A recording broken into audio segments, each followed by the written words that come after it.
السلام علیکم ورحمۃ اللہ وبرکاتہ۔ محترم حضرات، عید الاضحیٰ قربانی کا دن کچھ ہی دنوں میں اللہ تعالیٰ یہ خوشی ہمیں دینے والے ہیں۔ قربانی کیا ہے؟ قربانی پہلے لوگوں میں تھی یا نہیں تھی؟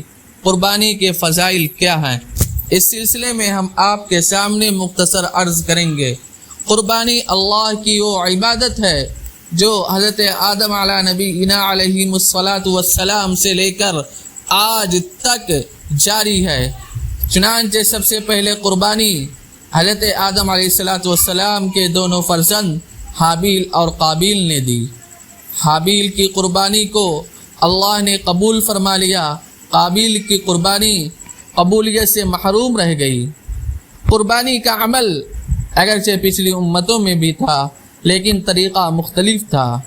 ہمارے یہاں جو طریقہ ہے وہ حضرت سیدنا ابراہیم علیہ السلام کی قربانی کی یادگار ہے۔ اللہ کے نبی صلی اللہ علیہ وسلم نے قربانی کی بہت زیادہ اہمیت اور فضیلت بیان فرمائی ہے۔ صحابہ کرام نے عرض کیا، یا رسول اللہ، یہ قربانیاں کیا ہیں؟ آپ صلی اللہ علیہ وسلم نے ارشاد فرمایا، تمہارے جد امجد ابراہیم علیہ السلام کی سنت ہے۔ پھر صحابہ کرام نے عرض کیا، اے اللہ کے رسول، ان میں ہمارے لیے کیا ثواب ہے؟ فرمایا، ہر بال کے بدلے ایک نیکی ہے۔ اب آپ تصور کیجئے ایک جانور کے اندر کتنے بال ہوتے ہیں۔ دوسری حدیث میں اللہ کے نبی صلی اللہ علیہ وسلم نے ارشاد فرمایا، ایام قربانی میں انسان کا کوئی بھی عمل اللہ کے نزدیک قربانی کے جانور کا خون بہانے سے زیادہ محبوب نہیں ہے۔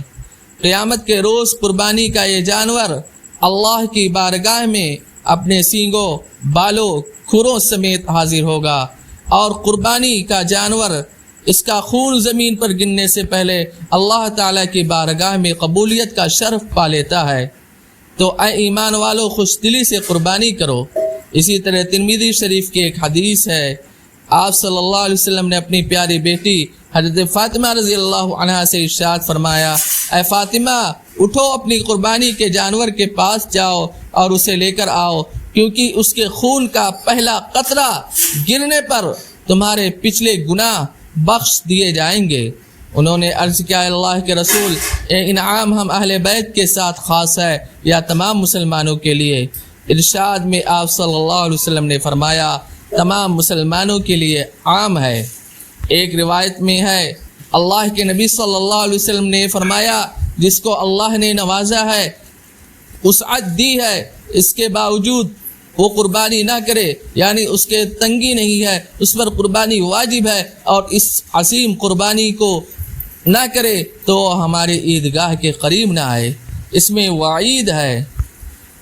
اب آپ حضور اکرم صلی اللہ علیہ وسلم کا عمل دیکھیے کہ حضور اکرم صلی اللہ علیہ وسلم حجۃ الوداع کے موقع پر ایک وقت میں 200 اونٹوں کی قربانی فرمائی۔ ایک روایت میں ہے کہ آپ نے اپنے دست اقدس سے 100 میں 63 اونٹوں کو ذبح فرمایا، جبکہ باقی کے لیے حضرت علی رضی اللہ عنہ کو ذبح کرنے کا حکم دیا۔ قربانی کس پر واجب ہے؟ تو قربانی واجب ہونے کے سلسلے میں آپ حضرات ذرا غور سے سنیں۔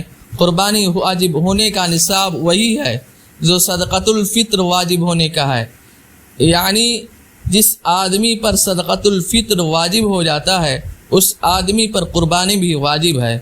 اب اس کو تفصیل میں سمجھیے۔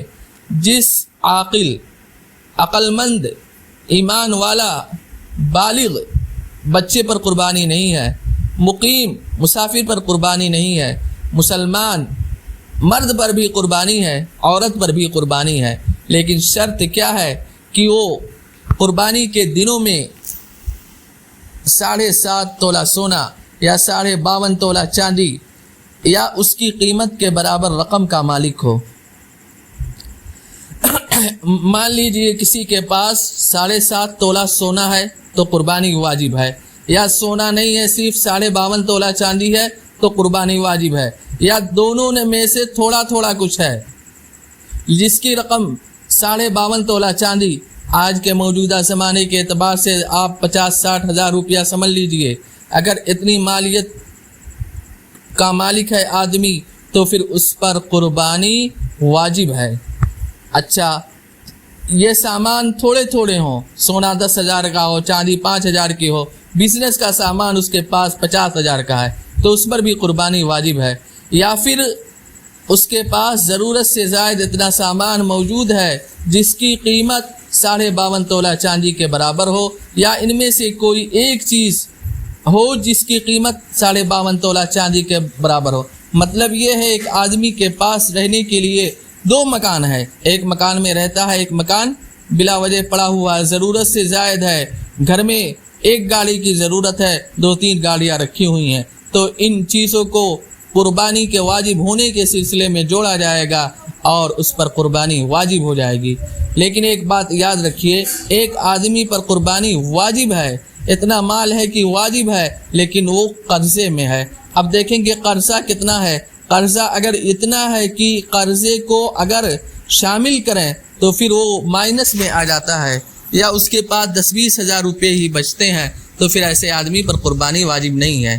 اور اگر قرضہ اتنا ہے کہ اس کے باوجود اس کے پاس 60-70 ہزار روپیہ، 50 سے اوپر روپیہ بچتا ہے، یہ اس کی ملکیت کا سامان بچتا ہے، تو اس پر قربانی واجب ہے۔ اس لیے آپ حضرات سے درخواست ہے کہ قربانی کے دنوں میں اللہ کو راضی کرنے کے لیے، اللہ کو خوش کرنے کے لیے قربانی کی سنت کو زندہ کیجیے اور قربانی کیجیے۔